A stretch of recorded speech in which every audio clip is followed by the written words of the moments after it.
नमस्कार दोस्तों, Raghav study IQ में आप सभी का स्वागत है। मैं हूं युगंधर राघव।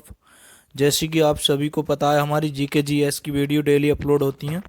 दोस्तों, इस वीडियो में हमने टॉप 25 क्वेश्चन लिए हैं, जो कि बहुत ही अच्छे क्वेश्चन होने वाले हैं। वीडियो को अंत तक देखें, लास्ट तक वीडियो में बने रहें। हमने UP police, SSC phase 12, railway, bank और आर्मी जीके को ध्यान में रखते हुए ये हम सीरीज चल रही है हमारे जीके जीएस की। और इसमें हम वही क्वेश्चन लेते हैं जो इन एग्जामों में, प्रीवियस परीक्षाओं में आए हुए क्वेश्चन हैं। दोस्तों, वीडियो को लास्ट तक देखें। 25 में से आप कितने सही कर पाते हैं मुझे कमेंट बॉक्स में ज़रूर लिखें। देर ना करते हुए हम जल्दी से क्वेश्चन शुरू करते हैं। अपना अपना टारगेट जरूर रखें। क्वेश्चन नंबर फर्स्ट देख लेते हैं। क्या है क्वेश्चन नंबर फर्स्ट? संविधान सभा में यह किसने कहा था कि सरकारी नीति के निर्देशक सिद्धांत किसी बैंक के में देय उस चेक की तरह है जिसका भुगतान बैंक अपनी सुविधा अनुसार करता है? ये बात किसने कहा था संविधान सभा में? ये बात किसने कही थी?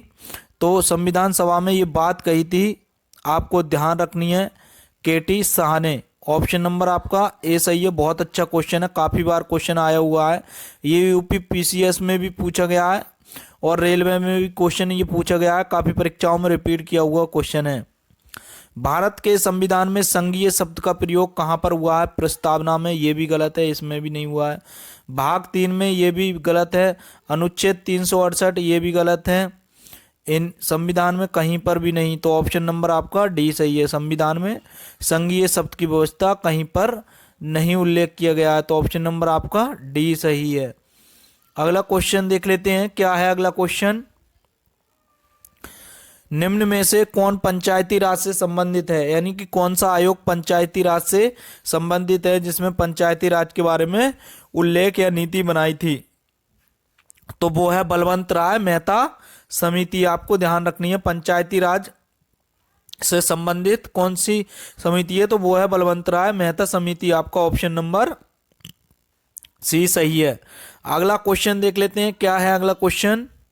भारत के संविधान की कौन सी अनुसूची राज्यसभा में सीटों के बंटवारे का निर्धारण करती है? यानी कि किस अनुसूची में ये उल्लेख किया गया है कि संविधान में राज्यसभा में, अलग अलग राज्यसभा में, या कुल राज्यसभा में जो सीट होंगी वो कितनी होंगी, जिसमें कि राष्ट्रपति अपनी इच्छा अनुसार कितने मनोनीत करेंगे और अधिकतम सीटें कितनी हो सकती हैं राज्यसभा में, उस सारी चीज़ों का उल्लेख किस अनुसूची में किया गया है? तो वो किया गया है चौथी अनुसूची में। तो आपका ऑप्शन नंबर बी सही है। दोस्तों, यदि आपको हमारे क्वेश्चनों की पीपीटी और वीडियो अच्छी लगे और वीडियो की क्वालिटी अच्छी लगे तो आप वीडियो को लाइक कर दें। और अभी तक आपने राघव स्टडी आईक्यू चैनल को सब्सक्राइब नहीं किया है तो दोस्तों अवश्य ही चैनल को सब्सक्राइब कर दें। काफ़ी मेहनत से हम क्वेश्चनों की पीपीटी लेकर आते हैं और वही क्वेश्चन हम लेकर आते हैं जो कि अलग अलग परीक्षाओं में पूछे गए हैं और या पूछे जाने की संभावना है। तो हम क्वेश्चन नंबर 5 देख लेते हैं। क्या है क्वेश्चन नंबर 5? संविधान का कौन सा अनुच्छेद, संविधान का कौन सा संशोधन राजनीतिक दल बदल से संबंधित है? तो वो था 52वां संविधान संशोधन। आपको ध्यान रखना है। तो आपका ऑप्शन नंबर सी सही है। आपको ध्यान रखना है कौन सा सही है? सी। आपका ऑप्शन नंबर सी सही है। अगला क्वेश्चन देख लेते हैं। क्या है अगला क्वेश्चन? निम्न में से किसने और कब पहली बार अशोक के शिलालेखों का अर्थ स्पष्ट किया था?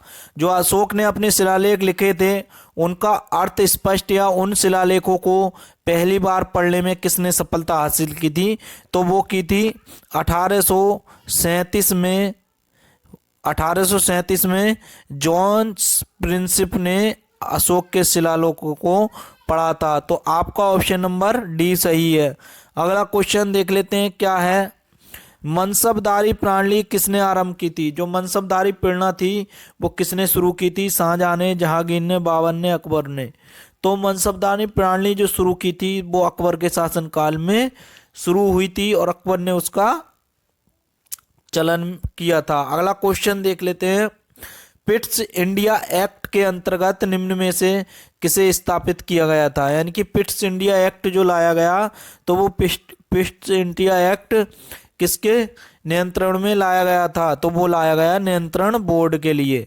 आपको ध्यान रखना है, ऑप्शन नंबर आपका सी सही है। अगला क्वेश्चन देख लेते हैं।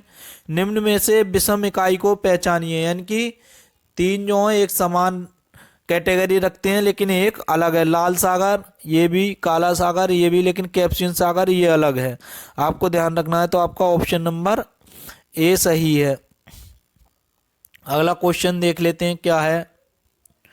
सूर्य से पृथ्वी को प्राप्त ऊष्मा को क्या कहते हैं? यानी कि सूर्य से जो पृथ्वी तक ऊष्मा प्राप्त की जाती है तो उसे क्या कहते हैं? उसे कहते हैं सौर विकिरण। ऑप्शन नंबर आपका डी सही है। अगला क्वेश्चन देख लेते हैं। निम्न में से कौन सा उद्योग कच्चे माल पर आश्रित उद्योग है? तो कौन सा उद्योग कच्चे माल पर आश्रित उद्योग है? तो वो उद्योग है, आपको ध्यान रखना है, चीनी उद्योग। ऑप्शन नंबर आपका बी सही है। तो कौन सा उद्योग आश्रित है? चीनी उद्योग। आपको ध्यान रखना है कौन सा उद्योग है? चीनी उद्योग। अगला क्वेश्चन देख लेते हैं। ऊन का सबसे ज्यादा उत्पादन करने वाला देश कौन सा है? तो ऊन का सबसे ज्यादा उत्पादन करने वाला देश है ऑस्ट्रेलिया। आपको ध्यान रखना है, ऑप्शन नंबर बी सही है।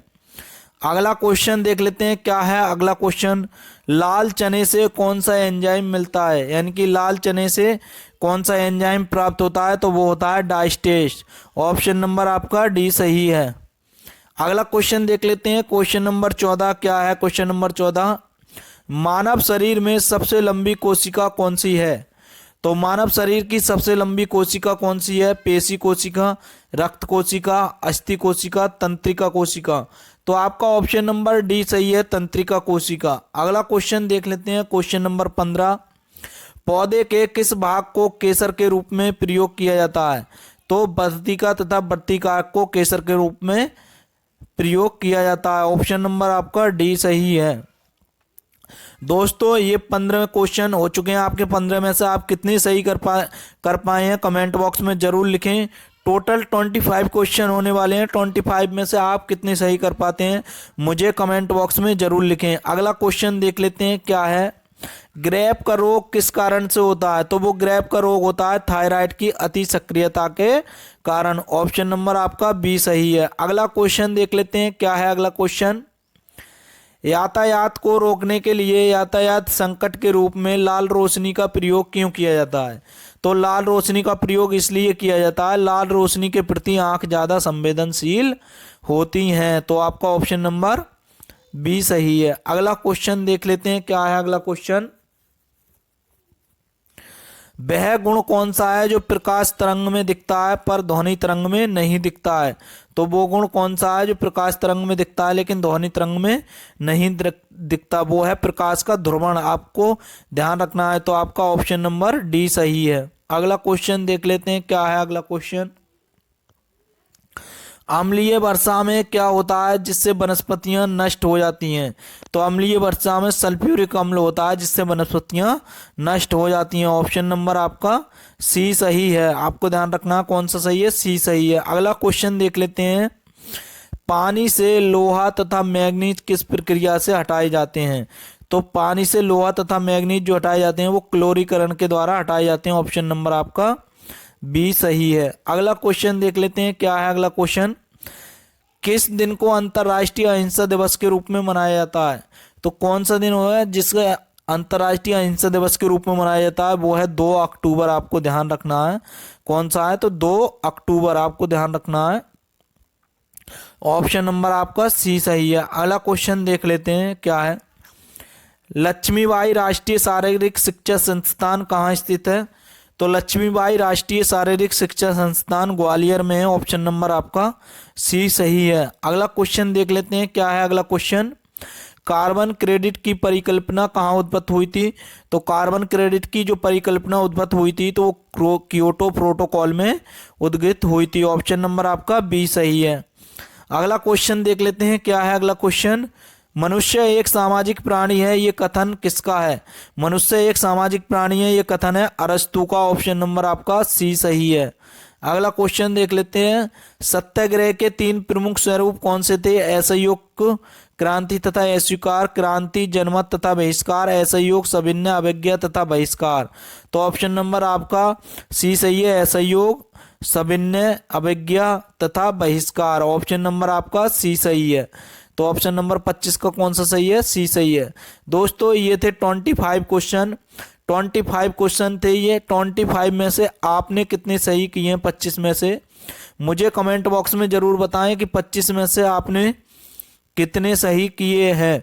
25 में से आपने कितने सही किए हैं मुझे कमेंट बॉक्स में ज़रूर बताएं। यदि आपको वीडियो अच्छी लगे तो वीडियो को लाइक कर दें और चैनल को सब्सक्राइब कर दें।